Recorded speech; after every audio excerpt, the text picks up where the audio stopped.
difficult subject. It was last time also, but this is the most difficult subject that is there in anthroposophy or in occult science as such. This is about the evolution of Earth, cosmos, and humanity.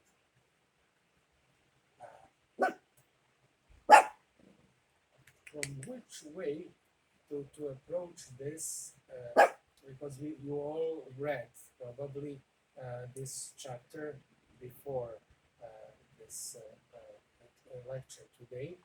From which way to approach it is very difficult. My personal experience with this subject, when I first was faced with it 30 something years ago, was that it is completely incomprehensible. Sorry. And really, for the Can I just ask a question? You mean to understand how Steiner was explaining the relationship, or what do you mean incomprehensible? I did not understand, didn't know who Rudolf Steiner is at that moment. I didn't know his position in the evolution of humanity. At this moment, I only saw that he is speaking about some celestial bodies, Saturn, Sun, Moon, Earth, only Earth. And I immediately noticed that he is speaking about something. But I did not know at all what is he speaking about. Well, and that was at the moment that I had 10 and more Buddhistic books read before that. Hindu, Zen, philosophy, Western, Eastern. I read a lot before I met with Rudolf Steiner in literature, and with all this a lot that I have read in my life, I didn't understand a thing. When I first saw Rudolf Steiner and his description, that's what I meant. And it's not only my personal, if it was only my personal experience, I would not mention it. But I have given a book, Occult Science, to several of my friends, well educated, who did not know about Steiner before that, and it was also there. So without certain introduction and without a lot of thinking, we will not make our way through this subject. Although this is not the first time in history that it was told that people were talking about this. It was known before Steiner in Theosophical Society, where Madame Blavatsky was. He had her book, a secret doctrine, not secret science, occult science, but secret doctrine, and she was talking about many things which are here in this book, but in this book they are brought into much deeper and much higher level. Also, in certain occult Christian movements in Europe, it was also known. Many of those things are known. How do we know that those things are known? They are now well-known lectures from a very secretive person called Harrison from 1893 in London. He was talking about a lot of things that can be found in especially about celestial hierarchy, like angels, archangels, and so on, and their connection with to the Earth evolution. So the subject that Rudolf Steiner gave us here was not really completely unknown, but was mostly unknown to the general public. The general public did not know there were secret societies and secret lineage lines that did keep that knowledge, but it did not come out into the mainstream. One of the very interesting things that I did preparing for this lecture find is found it in this book. Those are lectures about occult science and its meaning in the context of Christology, or knowledge about Christ in the evolution of humanity. And this is difficult to explain, but I will try.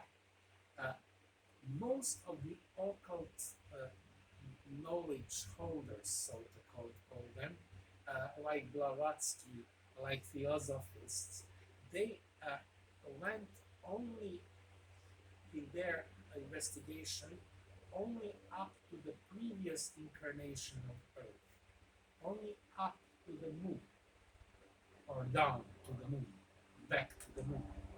But they did not really understand or discern that our Earth had three important previous incarnations in cosmic evolution. So even among high occultists, it was the fact of three previous incarnations of the Earth was very much unknown. And I don't know, because I was talking to Victor when we were going down, that Steiner did have to use many East Indian words and Vedic words for the terms that he wanted to introduce, because the words in Western languages were simply not appropriate. One word like this is karma. Another word is manvatara, or the cosmic cycle, this cosmic circle. And the theosophists took it from the East Indian traditions. I will ask Natasha now, is in Indian wisdom and in yoga known that there were three main manvataras? I wouldn't know. I personally wouldn't know. I know from I know from the beginning of the Earth how they are, divided in Yugas, and before that in Kalapas. But before that, I personally had studied. Yes, it is very difficult. That's what I thought. It is very difficult, and the knowledge is not only hidden, but it is quite difficult to discover. And why is it so important to go as far in the beginning of human evolution as Steiner did go, and to go to the first phase, which Steiner calls Saturn? Why is it important? The importance is that at that point we are able to connect physical reality with moral order in the universe. So connection with physical reality to moral order is not possible if we don't get as far as Saturn. And this is a crucial question, crucial practical question. Because especially in modern civilization, in second half of 19th century, we have a great development of material science, materialistic science, mechanistic science, machines here, machines there, everywhere. But the moral order in the universe was lost, especially in a modern scientific world, Western so-called worldview. And that Steiner noticed that that would be very tragical for all human evolution if civilization stays like that. If Western civilization do not have a power to, through scientific thinking, to logical, to, to the power of intelligence, to go down to the root of moral order in the universe.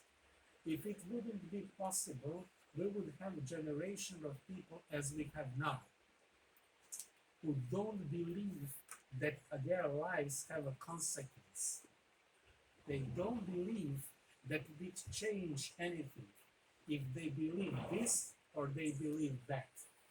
And they are really doing everything only for their own hedonism, for their own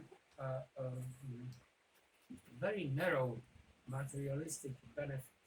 And we see how it is in the civilization today, that all kinds of destructive forces can come in and do a great damage to all of us as human beings and as civilization if we don't get back to where the physical natural laws go together with moral law, with ethical law.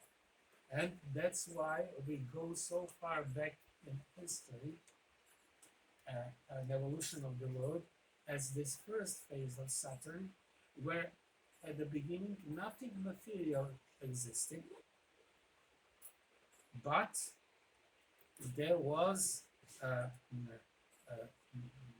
there are many spiritual beings in this space, and those spiritual beings they were very highly elevated, and in history traditions, the high beings that provided what became what we now see as matter, as physical earth, much later, those beings are called thrones. The name thrones is because those high beings are those we are sitting in.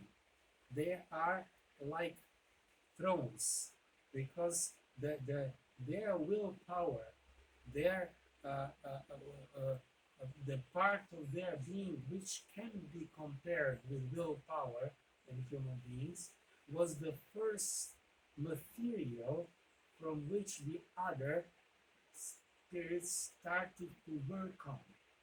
And those other spirits were spirits of wisdom first, then spirits of movement, and then spirits of form. And those started to do on this willpower slowly but continually until the half of this Manvatara or cosmic cycle. At the beginning, Can there you was just repeat those spirits, please, again? Spirits of wisdom and form and this movement. movement. So wisdom, form, movement. Wisdom, movement, form. this is what is this Christian esoteric called second hierarchy. So Karyotes, the diamonds, and names of seals. Yes, they have many names. But this is important for us to know that there are real beings, and then we can commune with them in real way. And then when we know them, I mean, many people can tell me about Nicolette. She exists. But when I talk to her, I learn more about her than if three other people come in, yes, it's nice. But in order to learn a being, we have to communicate with a being. They have to tell them who they are, where they are, and what they are doing. And in the case of highly exalted beings like this, we do need to make a lot of preparation to get in contact with them, because they are not able to go much down to us, to our so-called lower levels. We do need to Right. work on the ladders, to go a little up to be able to communicate with them. And so this is the beginning of evolution and the beginning of Saturn, and this is very, very, very important. And at that planet, from human being, there was only the beginning of what we call today physical body. So what is physical body? Our physical body. So we do have four bodies. Physical body that everyone sees, our etheric body, which is seen through the circulation of our blood and through our breathing. Because whatever is in movement in our body, it is led and constituted by the etheric body. And so as it is not so easy to observe as our physical body, but our etheric body is Indian yoga tradition, which is called prana. We are pranic body. Yes, that. So can you repeat prana? Prana Maya. I didn't know this one, but yes. And so it has a body, and it is connected with breathing. That's why the word pranayama, which is breathing and connecting with, or qigong in Chinese tradition. So you connect with your mind with this fine energy bodies, and you go further from there. So those are steps that are available for human beings nowadays, but it is very difficult to get there, because if people are only materialists as they are today, they will not even get the first step done, because you need to have the basic idea in this world that there is something behind this physical body, and that not everything is mechanically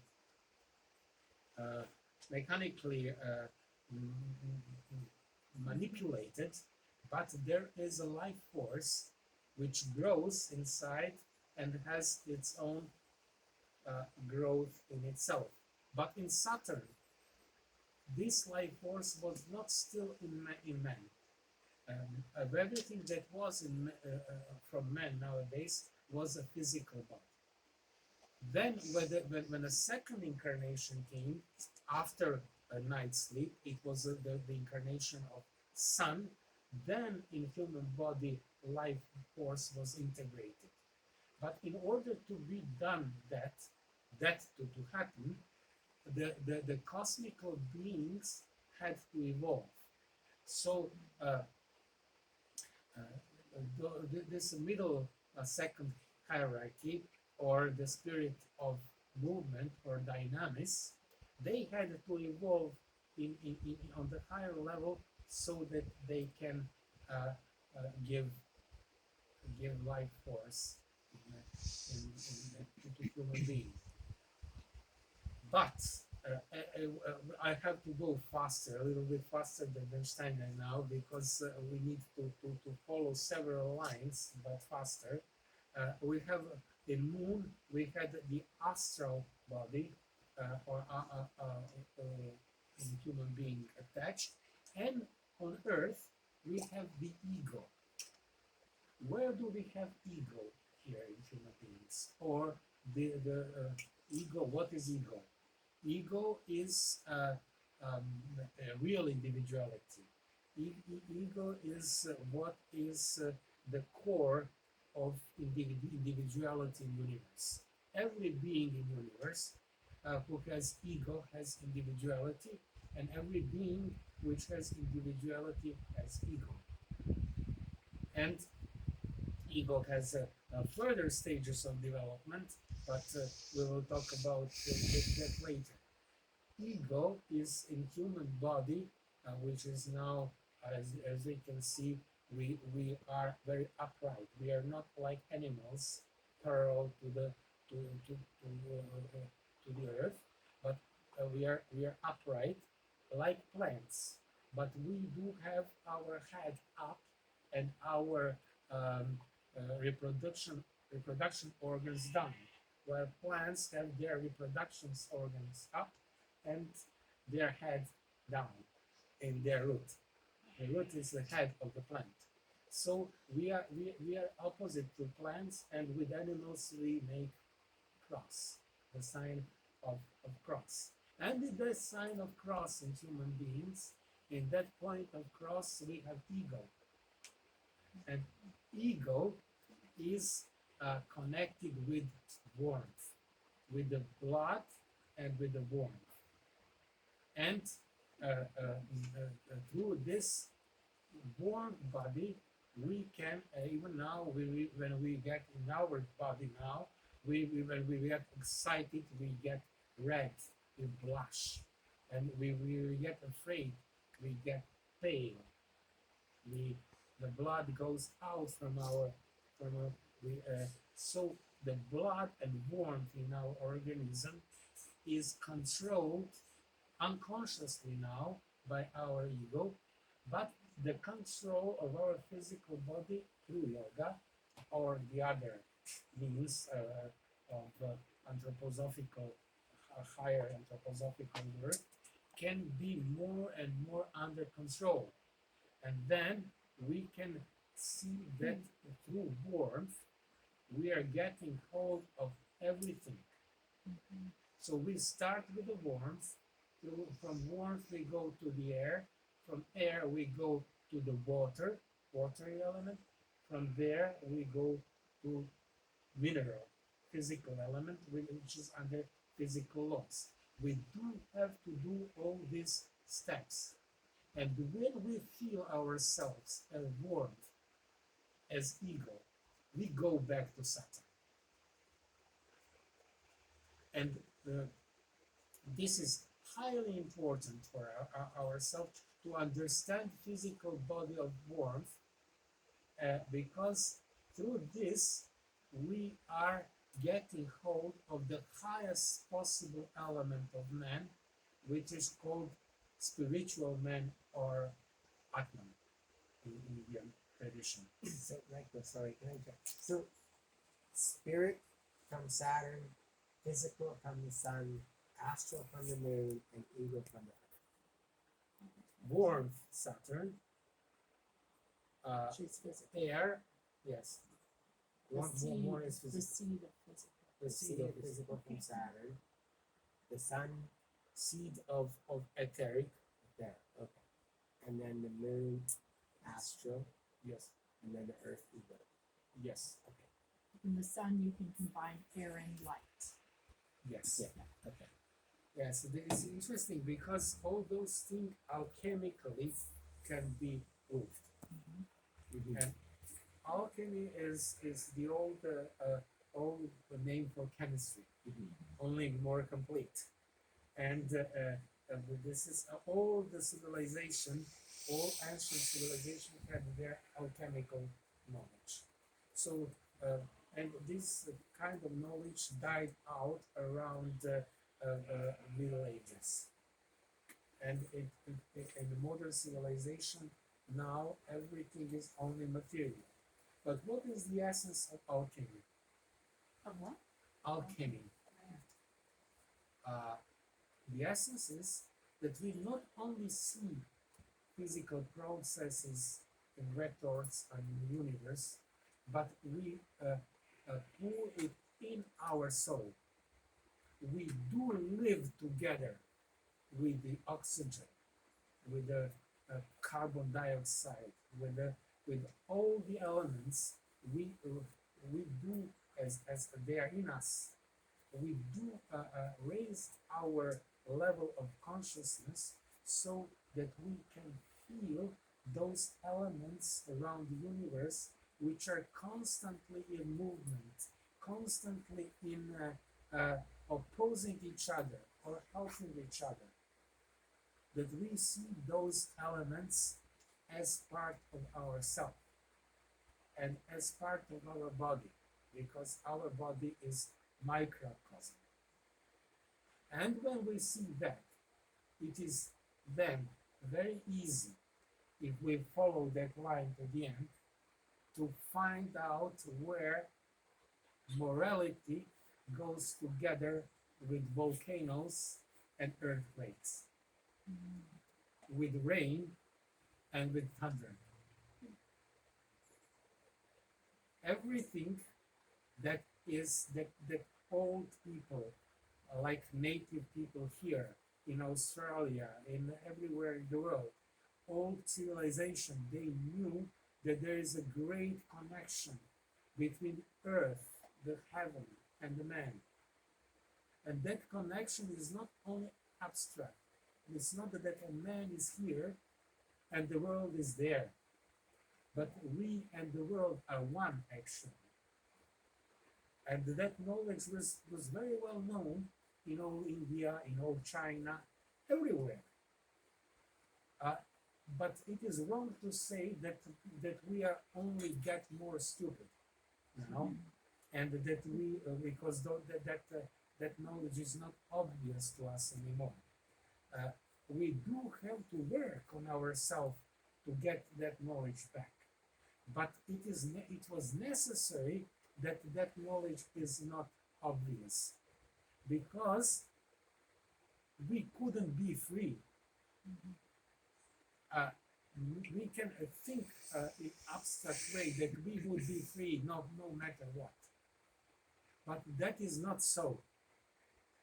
If we would be constantly reminded of how great God is, if we couldn't leave any step without seeing all the heavenly forces, then we would see that we are tiny, that our will and that it is almost nothing. In that way, we couldn't develop in the way we have developed. We developed towards freedom through materialism. And materialism was a necessary step for getting free individual, which we got now. Thanks heaven. So now we are in a very, very difficult point of evolution. Now we got very far down, and we need to get up again. But we have to get up to our own forces, because we are grown up now. We do have our responsibility, and we do have our freedom. And we can really choose what our future is going to be. Because Steiner, in one of his lectures, and that got me very afraid, he said, it is not that materialism is a lie. Materialism is a possibility. And materialism will be truth in future if we don't develop ourselves in the little window of time of opportunity between, for example, 1925 and 2025. So we are at the end of the period of opportunity to get our evolution in our hands and get higher. What will happen if we do not do that? Well, certain diseases, certain things which will all amount to getting us into the cage, into getting us down, cutting our wings.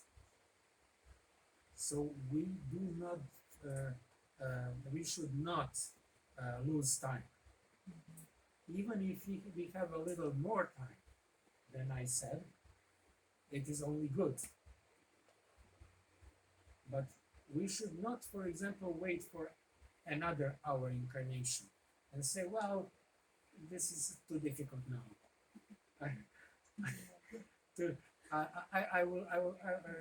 It's really, it must be better next time. Easier. Easier, yeah, because easier it is not going to be. We should rather think that this is our point of opportunity and that the time is now. And that we should put all our forces into this fight. Fight for the truth.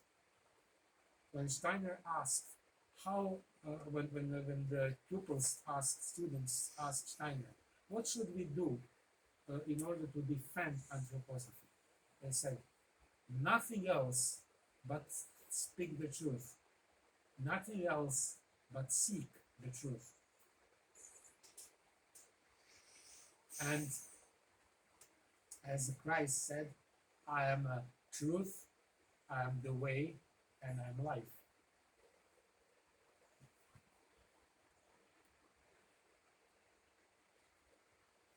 Christianity, in the anthroposophical sense, has very little to do with what is Christianity in so-called traditional denominations. It is similar, but it is in the same time different. In order to understand what is anthroposophy and what is anthroposophical way of Christianity, we do need to get together two streams of knowledge at least.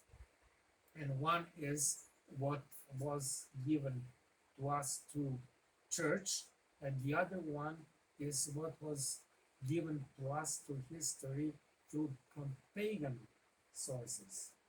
So pagan sources, for example, there was what is the word of this famous Greek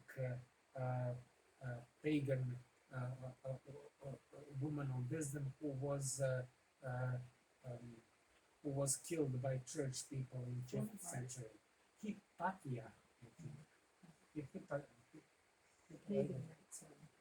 No, she's pagan, but the bishops did order her, the mob killed her. And Steiner talked about her, that her level of knowledge was so high that Christian officials could not even get close to her level of wisdom and knowledge, although she was not a Christian but pagan. So we do not we do need to relearn our pagan ancestors. Call it druids, call it many. There are thousands and thousands streams and branches of that knowledge, and we do need to take one or the other and go back through the trend to the roots, and then everything will open again, and then anthroposophy will be understandable for us.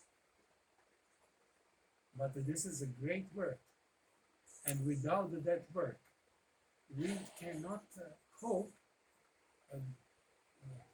either to understand what Steiner said or to do anything good for future or even present of humanity.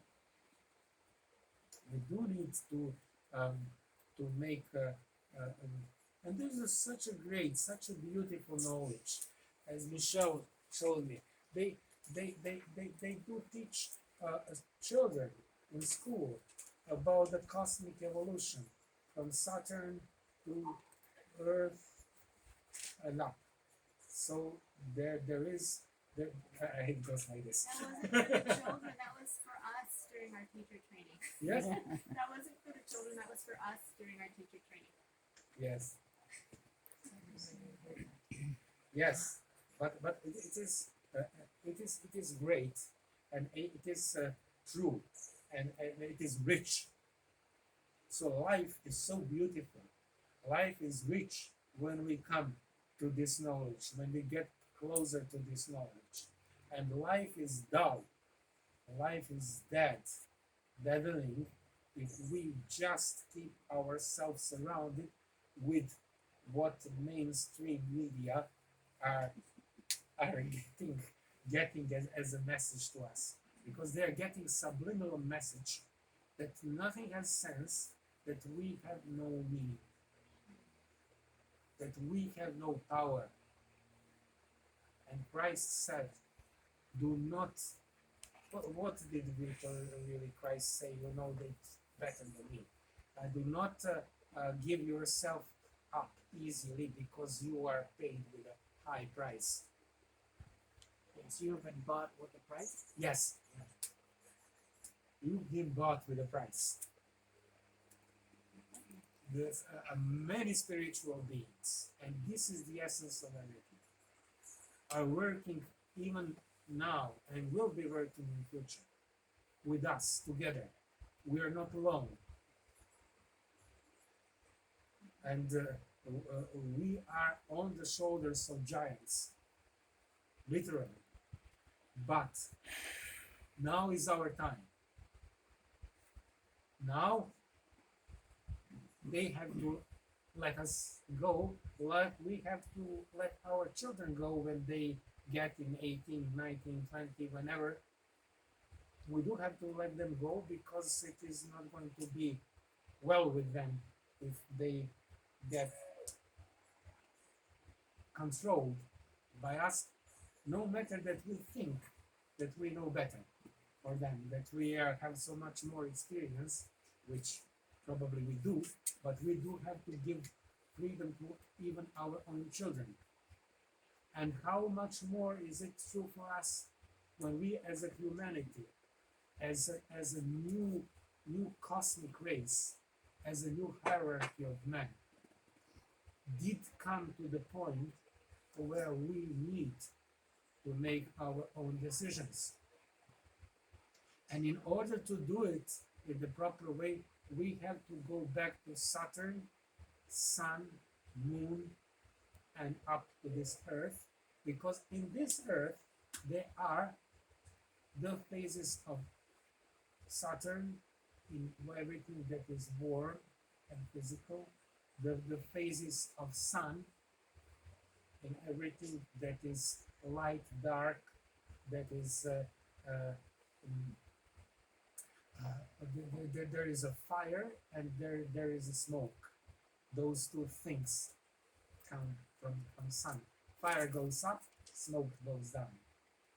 That is this basic division which came in the phase of Sun, but we still have it here on Earth now. And then there is the Moon, which has these watery substances, which are a combination of power and water, and human being was not in this sense it is now. Angels at that time were human beings, the last incarnation of Moon, and every tribe of human beings at that time, not every human being like now had one angel, but one angel was for a group of human beings. So we individualized, and now we came in the free communication with our angel. So even to the point when we can say to our angel, we don't need you. You can go now. which would be, as Steiner said, a great tragedy still for the men of today, because we still do need our angels, but we need our angels as friends, as someone we can commune to, but not as tutors or as someone who can overpower us, because the decision is ours, and decision must be ours. Can you explain a little bit more how old Saturn, Sun, and Moon looked like? What was happening there? How human beings develop on each of these planets and things like that? A little bit in more detail. Well, Saturn was from the middle of its period. The warmth was only a physical impression that we could have, and at that time, at the beginning, it was only warmth. But then, towards the end of Saturn evolution, there was a little bit of light here and there, and that this is the result of the workings of the spirits of wisdom and the spirits of movements. And when spirits of form started the work, all Saturn looked like what is Egg shape, egg shape? shape, egg shape, Yes, egg shape, but it is jagoda. What is strawberry. strawberry? Yes, strawberry. Mulberry. Mulberry. Yes, it had these little parts connected but different. And that little parts were first physical bodies, because what do we need when we have ego working in any being? We need to distinguish between surrounding and being. And in order to distinguish, you need difference. And that difference was this little egg shapes in strawberry on the worm. And in these egg shapes, which were the first physical bodies of man, ego was the ego of archai, or spirits of time. So they were human beings in that period of evolution. And they found themselves, and whoever is human being, a lot of them fall down. So a lot of archai fell down, and they are called now asuras from Eastern, from Eastern wisdom. So, in Eastern wisdom, generally all archai are called asuras. But Steiner calls those who fell down asuras, and those who didn't fall down archai. So the spirits of time. Why they are called spirits of time? Because the time starts, and that before them there was no time. So in them, the change in time develops. Okay, they finish. They finish Saturn. Sun comes. They are all on higher level. Who is now human being? Archangels. Archangels are they are falling down. I say they are developing, but most of them, unfortunately, are not prone to the task. They are going down. And the Steiner says that the law of evolution is that always for one being to come up, other must fall down. Because this is a kind of Libra, you know. And there's two words to hold with that. It's falling not down but behind. Is the combination of almost like a failure, like failing or falling behind, and also sacrifice, and they go Yes. together at the same time. So it was necessary. So there was also It was it was a necessary. deed of sacrifice, and at the same time a staying, falling behind. We should be very much. We should respect their sacrifice. We should respect. We should not be sad or hate No, no, no, no, no. And we should know that our task is to help them. Because we are now in position to help those beings. They are our tempters, but we are their redeemers. And this is an unknown fight, but it is in every individual ego, always. It is not my fight is not yours, yours is not mine. But we can help each other. But everyone is alone with himself in making those decisions. Then we come to the moon, and when the ego beings were angels, and there are only one hierarchy up to men, and they were all developing human beings. So archangels, angels, archai, spirits of form, spirits of movement, spirits of wisdom. They were all doing something in human body. They were building in the eyes, ears, organs. We are all the art form of cosmos. All cosmos worked on us. And this is another thing which is important. Most of the people nowadays, if they're religious, they have heard for hierarchies, angels, archangels, and so on. And if they are more new age, they heard about astrology, like planets, stars, zodiac, and so on. But those things are connected. All of the planets are connected with a certain hierarchy. For example, moon, until today's moon orbit, there is the angels circle. Until the Mercury's orbit, there is archangel, and so on and so on and so on. So the orbits of planets in the cosmic space and the cosmical hierarchy in Christian tradition, there is a great connection.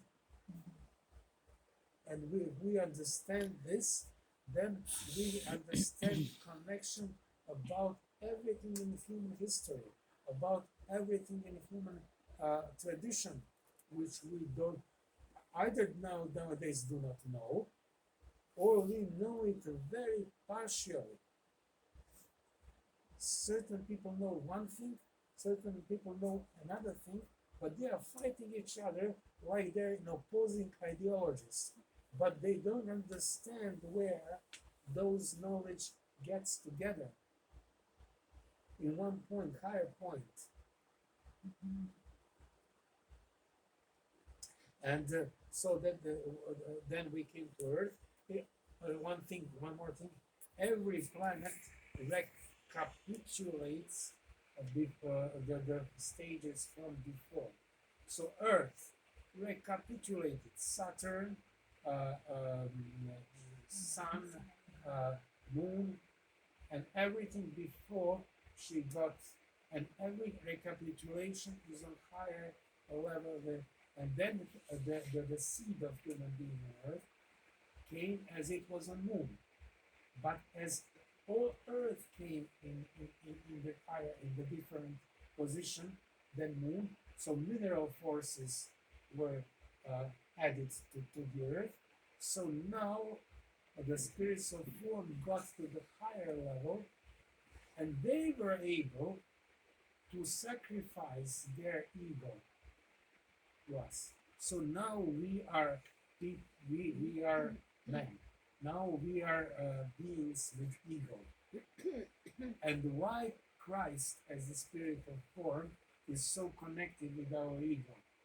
Because it is his from the beginning. He gave it to us. What is the difference between men of Lemuria and men of today, maybe? What is the difference? Maybe you can tell No. you remember your incarnation from Lemuria.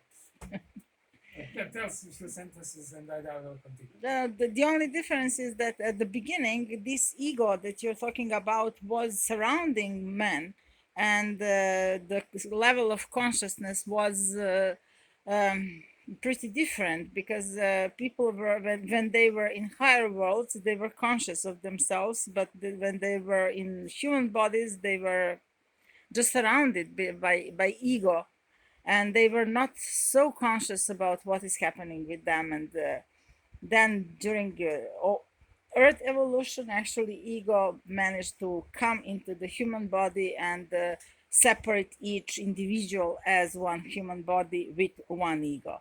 But before Yes, and in Lemuria also the division between sexes. that was the first division actually that happened to a human being. Then after that we had a lot of divisions because first tribes start dividing, then those tribes start making nations and dividing people even further. So at the end we came to one individual with one ego, and that's actually Earth. It was slow process, and in the time of Lemuria, incarnation and karma, as I talked to Victor, really started to get on earth because individual souls start to get incarnated, and they started to build their own karma.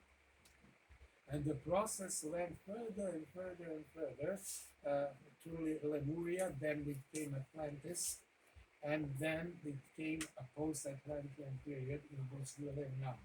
And the first civilization was East Indian, old Indian civilization, which came from the one center in Central Asia. I think it was close to Tibet.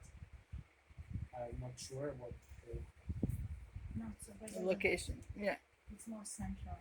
Yes, And Saraswati was flying that civilization. Saraswati. River. Saraswati River. yes. Saraswati River. So that was the first civilization after Atlantis, and then the second was the first civilization was was characterized by those the people who lived in it felt spiritual world to be their true home, and material world to be illusion, Maya was the word for it, and the life aim was only to go back to the spiritual world. Then in second, in Persian epoch, in the time of a great Zarathustra, the civilization changed. They started to till the land. They started to bring things up. They started to live more on land and with earth. But that second period is that the two forces were divided very sharp: the forces of light and the forces of darkness. Aura Mazdal and Arima. Those two forces were then that was a great division. And why is it important? Because we are now living in fifth post-Atlantean, and it will be followed by sixth if God wills. So if it doesn't bring everything down before the sixth epoch, so at sixth epoch we will have this repetition of second epoch, and we will have again change on a new level between good human race and bad human race. Now we have a great mixture, and in the next 2,000 years there should be this fight with evil, this mixture, and not complete differentiation between races, good and evil. But the division already started. We all know in our surrounding that there are people who are tending towards being good, and there are people who are becoming worse and worse. And we know, and there is very little number left who is undifferentiated at all. Okay, you can say, oh, this is you are sheep. No, everyone is a little bit black, a little bit white. No, nothing is quite innocent anymore. And this is not good. This is what makes our time shorter. Because it would be better if we would have a longer time. That's why in Bible they say, Victor knows that. They say, well, pray that God makes time longer. Because it's good for us to have a longer time. Because many people, and that's why we should go around with our fellow human beings, with our relatives, with our brothers and sisters, and try to tell them that the time is important, that the time is now, and they should not, if they can help it, they should not just live like they are told. They should find the center in themselves. They should work. Even if they do evil, it is better than doing nothing. Doing nothing is there's one East Indian old wisdom man, I heard that. They said, give me a criminal. I will make him easier a saint than someone who never did anything. So, and now we are now on earth, and we are now on the fifth epoch.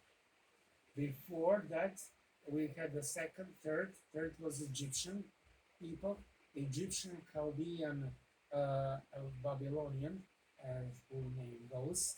And in that epoch is similar to our epoch now, because the third and the fifth have natural connection. Fourth stand was in middle. The Christ event happened in the fourth epoch, and it has no mirror epoch.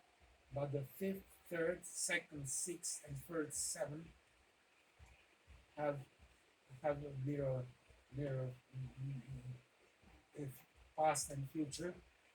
Things are so we have did now good things and bad things from Egyptians. What do we have with Egyptians? We have emperors. We have the unity between religion and between the power of law and the power of social organization. In fourth epoch, the law and religion did develop, while social working conditions were still instinctive.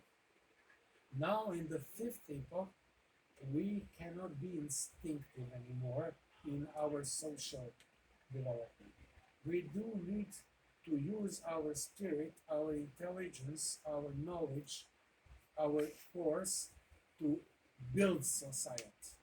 So society now has to be consciously built project for modern man. And Steiner introduced the idea of threefold society because of those three areas in human life that need to be free and need to be freely united to each other. He introduced it when? At the end of the First World War. He said the time is now. He said, if we do not get it, we will get Bolsheviks and Nazis. He didn't use these names, but he described it very well. So we didn't do it, and that is what happened. And now he will say we will have another chance at the beginning of 21st century. That's what Steiner said.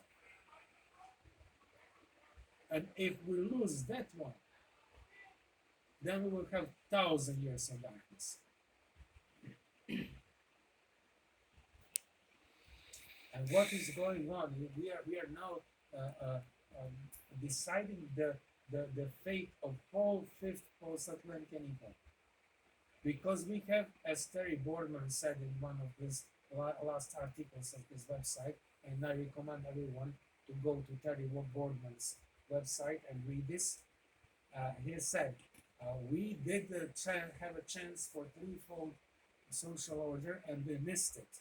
And now, in consequence to the third post-Atlantic epoch, we are getting back, retarded to Pharaoh, to the time when someone, God, emperor figure, was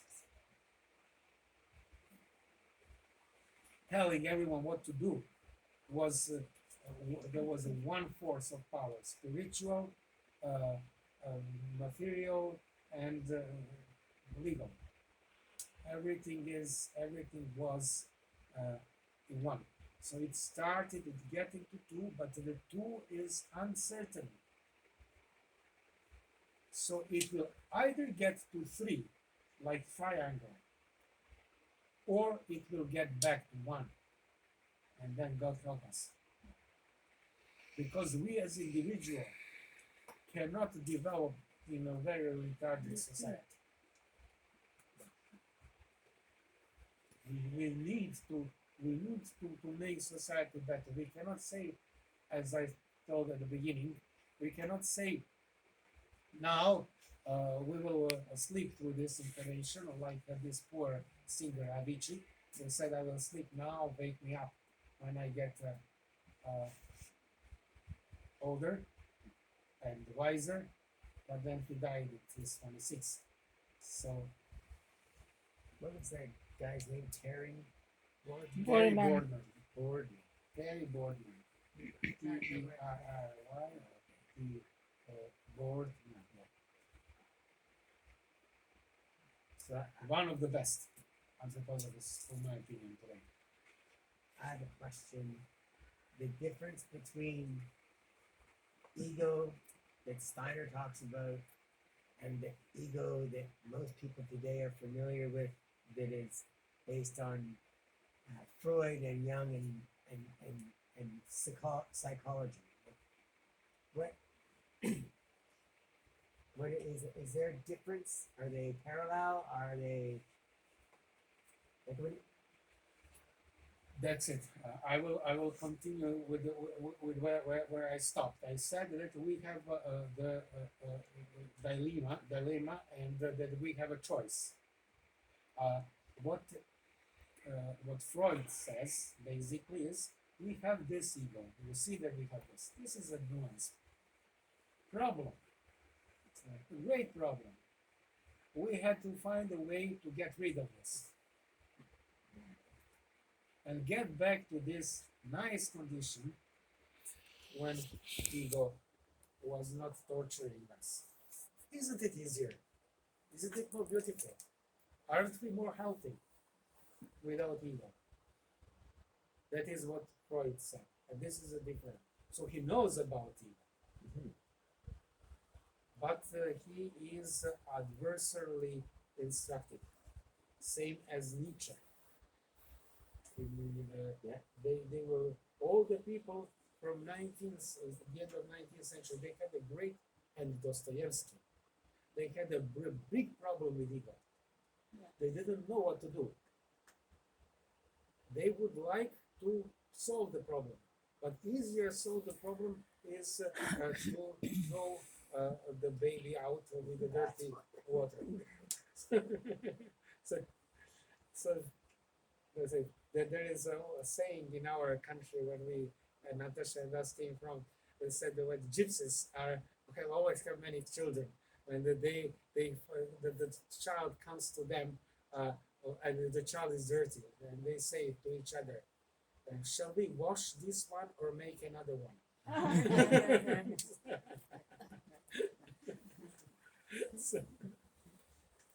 So then when Steiner talks about the ego becomes individuates us. Yes. There's nothing the ego is not perceived as something that's bad or leading us astray, or so like what's sort of his thumbnail Bert when he talks about the ego? Well, Steiner says that ego, that there is nothing good without bad. Mhm. So ego gets us. This is true that ego gets us into danger, but ego gets us into opportunity.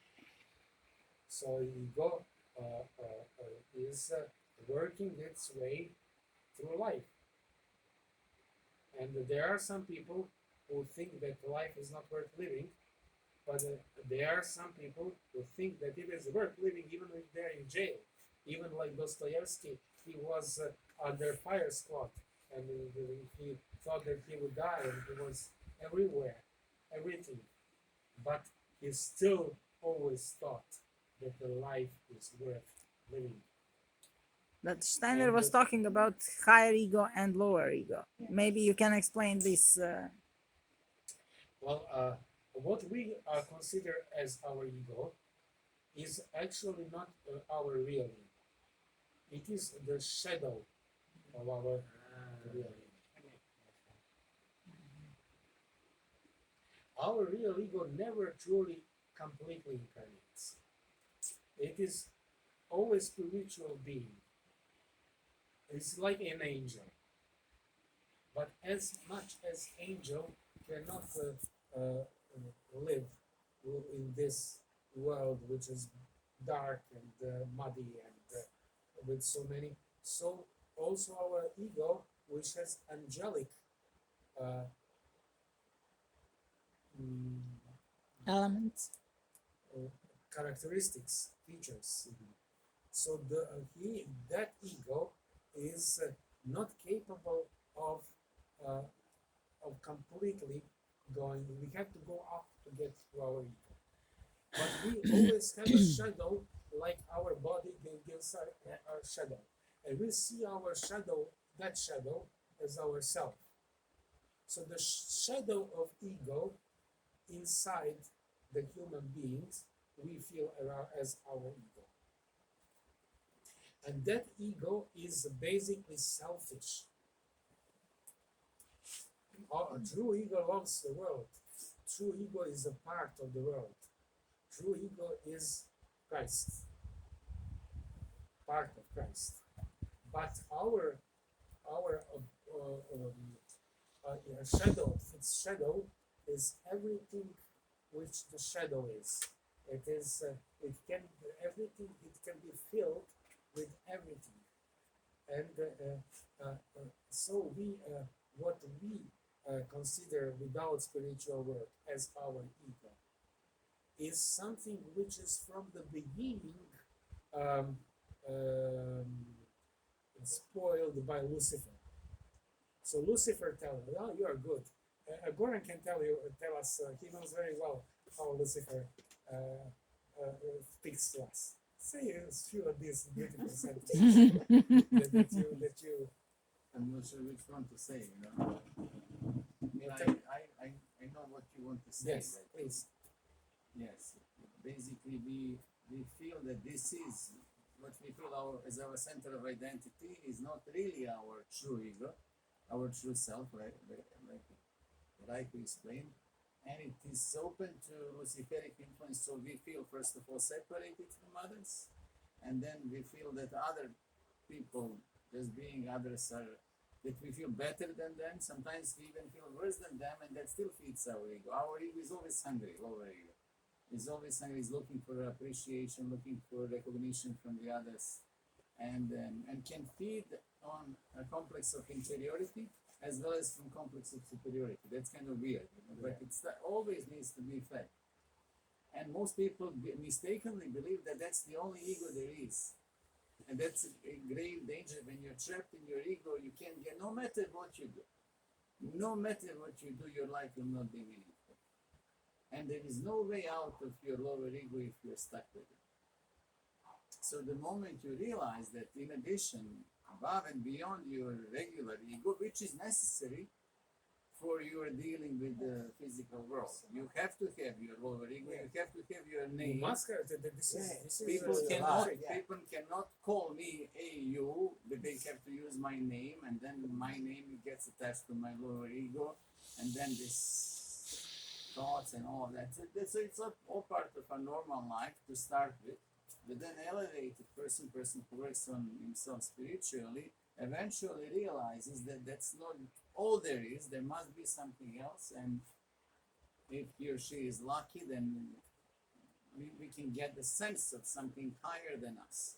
And that is really the path of liberation, I think. That's when you start feeling better about yourself. Then you gain the perspective, and then you get a chance to have meaningful life.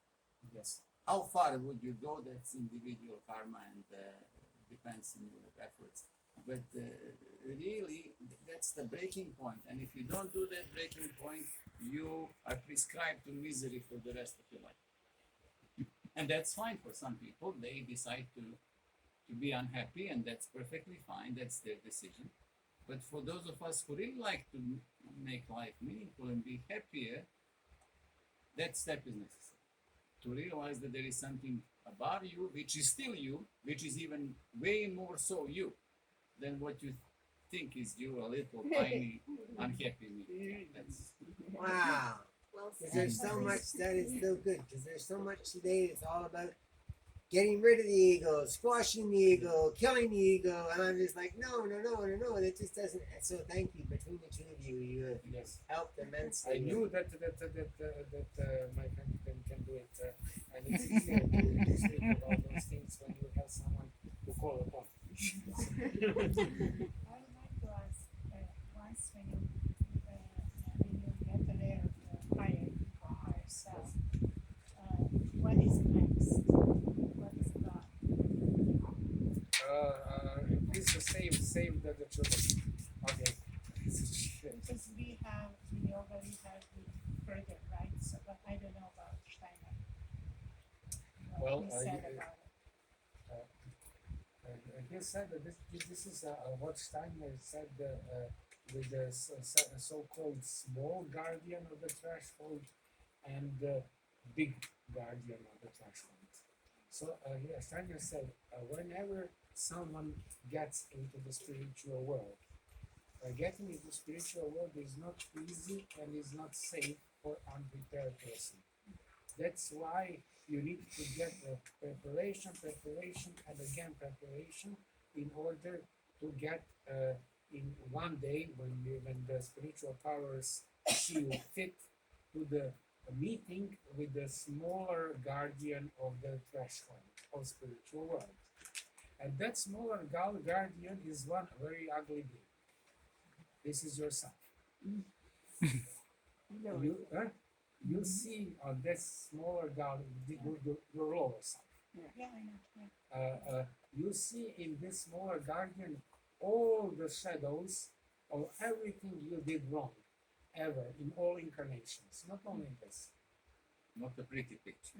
Oh, this is so ugly that the unprepared person can get crazy when he sees that, and especially he does not connect it with himself. He said, "Well, who is this ugly creature?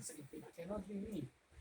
But the one who got prepared with the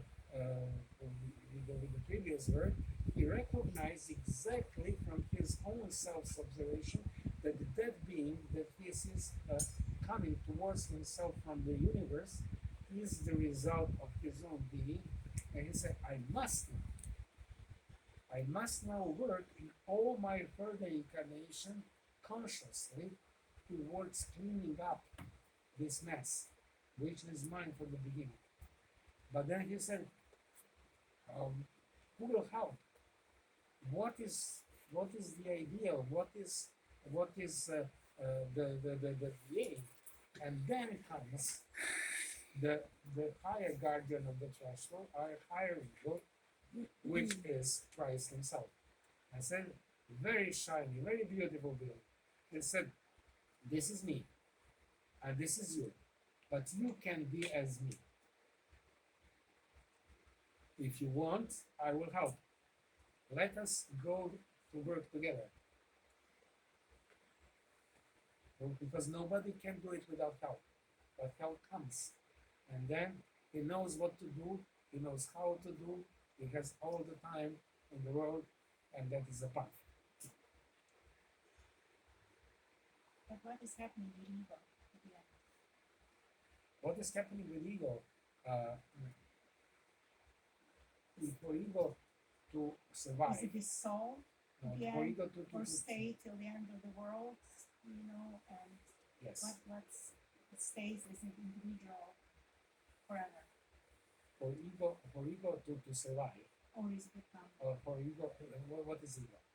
Ego is individuality. Ego is Yes. ego is the aim of evolution is contrary. This is where Steiner and Christianity both differ from Eastern traditions, because in Eastern traditions we seem like with Buddhism and the others. This is just example. That the aim is to come back to the spiritual world. It's almost as if, okay, we came here. It's very ugly. There is a death. There is a sickness. I intentionally oversimplify. And so on. I like Buddhism very much. And there is, and this is obviously cannot there can be no aim in this living. Let's go to Nirvana. Let's go somewhere where out in the spiritual world and live this. This is before the first century of Mahayana. I speak about Hinayana. But in Mahayana I'm and not Vajra, talking Buddhism. Okay. okay, Buddhism is Yeah. only a tradition that is that I'm more familiar with. Hinduism. Why I'm not? I mean, I know Swami Vivekananda. I can go a little bit about this. Yeah, no, I just want to ask because not to just because I have slightly different picture and trying to understand this better and kind of fit because everything so far was fitting so perfectly. So and then I just kind of I'm researching, trying Yes. to understand. Yes. I mean, there is a possibility, but I like Buddhism very much, and I like Eastern tradition, of course. That I like the essence of Hinduism through Swami Vivekananda, who is one of the best ever, and who went to the West and who was a personal friend of Nikola Tesla, and everything is very connected with everything. but the question of ego is crucial, and ego is the essence of human evolution of this earth, and not only human, but when there were angels on the moon, there was ego for them. When there were archangels in the sun, there was ego for them, and then they got and what ego does. Ego, when he works on the astral body, he transforms it into the spirit self, or manas. So what is manas? That is the part which Buddha that completely ahead of time developed. Manas is the astral body which is completely transformed with ego, transformed on the picture and with the power of ego. Because now we have in our astral body passions, which are some of them are good, some of them are bad, and they are like horses taking us on many sides of the world, and sometimes into very bad conditions. Those passions are the roots of karma. So But when the ego transforms the astral body, every human being at that moment attains Buddhahood, which means that his ego and his astral body are one and the same, and they came on the level of angels. This is a very, very high, but then ego works further into etheric body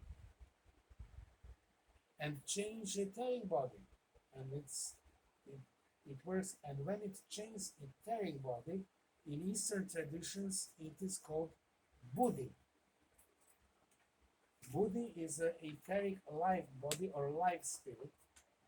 The Buddhi is unity between spirit, movement, and life.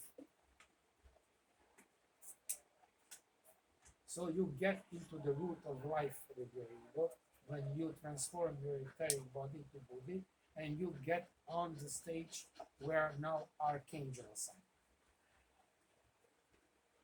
are. And there is a third stage of Atman, or physical body, when we transform our physical body so that it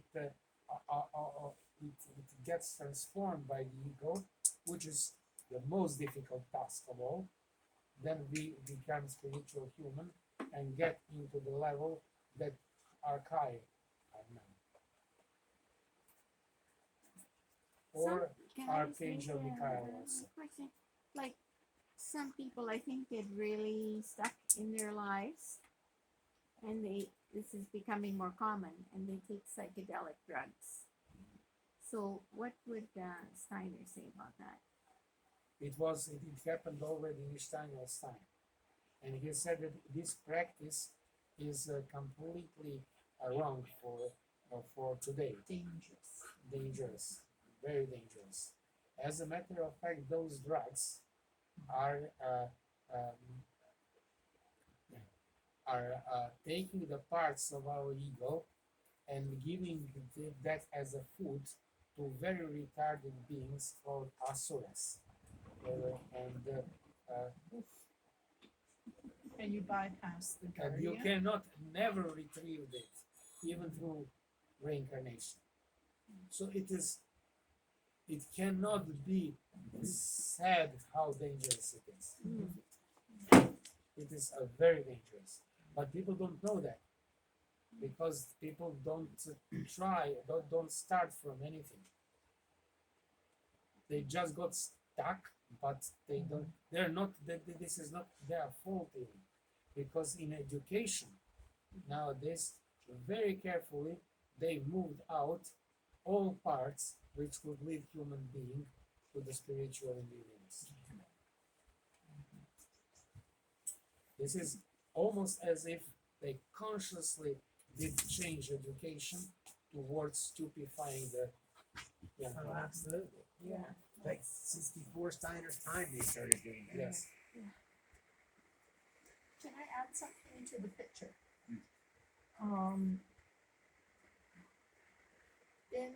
In conversations where we talk of anthroposphere, spiritual development, and we talk about the danger or why we do something or why we don't do something, and we respond, in a way of sort of, wow, I don't want that to happen to me, and and that's so terrible, that what's waking up on the path of spiritual development is not only knowledge, but we will be birthing capacities to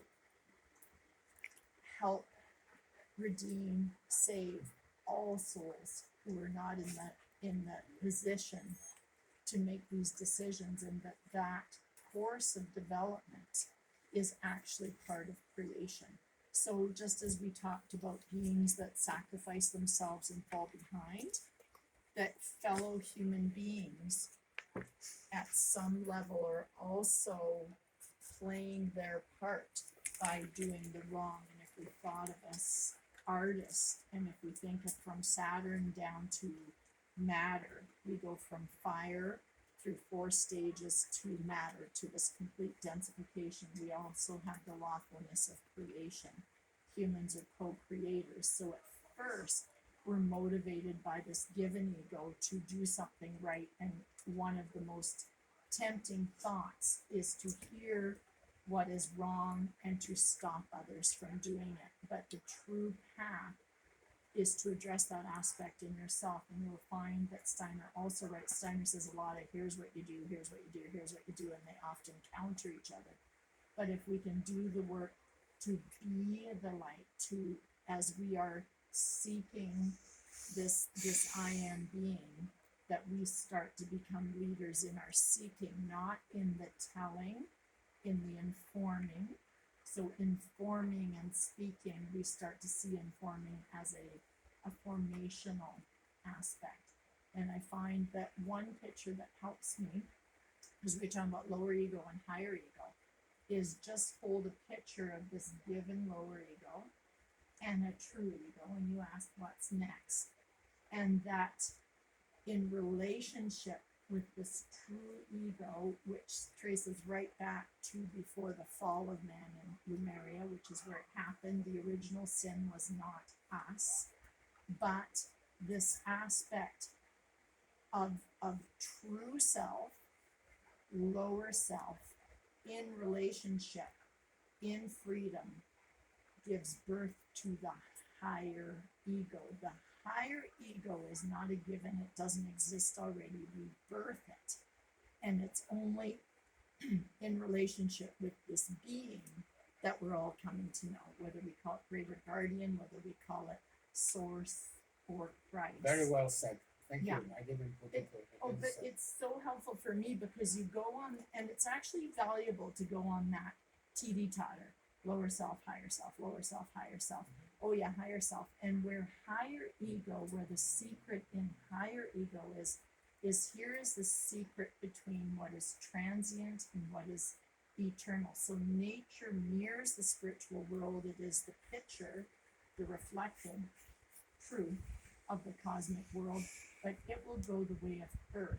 Earth is the child of the cosmos, right? As are we. And so when we birth this higher self in relationship with true self, we become the new community and the body of the spirit who gave itself to the earth. Ahura Mazda existed in the sun. It's the sunbeam. It now is the spirit of the earth. And we are developing as these bodies, the soul body. You know, so you keep hearing this 4, and 4 is always the new. And we're always recapitulating and then stepping in this now moment, stepping into the new. So it has taken me a long time to build these pictures so that I can just step into them. So I'm not sure if my words actually say anything, because for 20 years I heard words and couldn't quite do something with it. But this co-creating, and or even in some of Steiner's verse, like in the wide world there lives and moves the true being of man, while in the innermost core of man the mirror image of the world is living. The I ego, the I, unites the two and thus fulfills the meaning of existence. This is existence. It goes away. It has zero meaning in the cosmic world. It's what we lift back to the spiritual world that has meaning and becomes the building blocks as we work together. And there's secrets in fire, secrets in the flame, you know. So there, and I find that the more and more I live into the pictures, the more and more Steiner's verses, you know, more and more is revealed. But these truths are purposefully cloaked in the Gospels, and you can't get into them through abstract thinking. And yet, when you have a fellow human being who is completely scientific, completely material, completely, they may well still be living into their true individualization, and we have to honor it. And in the spiritual world, that we stop thinking in numbers. One human being doing the true work is actually all that's needed for for everyone to be able to do so, the quantity. So we often we're rushing to the finish line. We want to take everyone with us, but we're not done our individualization. And that you end up going back when you come to the lower guardian. You're sent back for your disowned, your dismembered, remember, right? So we're bringing together these pieces of our own individual, many incarnations, doing the work so that we can start to be part of this new community. So that helps me, this picture. So we start to bring in 3, and also always imagining getting ourselves out of the duality, because you will always ping pong. Should I do it? Shouldn't I do it? Is it true? Is it not true? Are you right or am I wrong? Bring in a 3rd. And in terms of beings, we need the Christ that stands in the middle, and we have Lucifer and Ahriman. And Lucifer would have us think ourselves great and can skip this whole earth journey. Ahriman would have us the greatest conspiracy of all, is there's no spiritual world, and would have us marry ourselves to the pure earthly realm. He is the prince of this world. He is the master of the earth realm, right? So if we start to see that as we pull, we're not pulling between good and bad, we're pulling between the extreme that says, we don't need this, let's get out of here, and we don't need that, let's stay. And in every in-breath and out-breath, we arrive back in the middle, and then we lose ourselves again, right? So it's not this arrival where you stay at. So there you have your spirits of motion and your movement. Yes. And these truths that start to reveal in the beholding of another, and the interest that something informs us. So could we, in a world that is dying, the earth is dying, and there's a lot of judgment, start to look at it objectively, which is the 6 exercises, to have it inform us, right? Just a second. 6 exercises are those from knowledge of the higher worlds. Yeah. The 6 basic exercises when you put your soul qualities inside the balance. Mm-hmm. And there's 3 times that you go through the 6 exercises. It's in preparation, and in the end they become elements of safety, because the closer and closer you're working with the threshold, the more and more is the danger. So you actually you revisit them again and again, right? So yeah. The essential, the basic, the essential, and then the protective, and they're the same 6 exercises. What is important is because if there is anyone new here, he would probably learn too much today. Yeah. Maybe. But too much to behold. But what is important is to be patient and to work, to read, to think, and preferably to be young. To what? To be young, to have a lot of time in front of you, and a lot of and to be open to the world. Maybe we should do the final. Now the time is for final meditation, and then we can chit chat. Please, Victor. From the luminous heights of the Spirit, may God's clear light break forth into those human souls who are intent on seeking the grace of the Spirit, the light of the Spirit, the life of the Spirit. May He live in the hearts and the inmost souls of those of us who feel ourselves gathered together here in His name. Thank you. Thank you. Wonderful.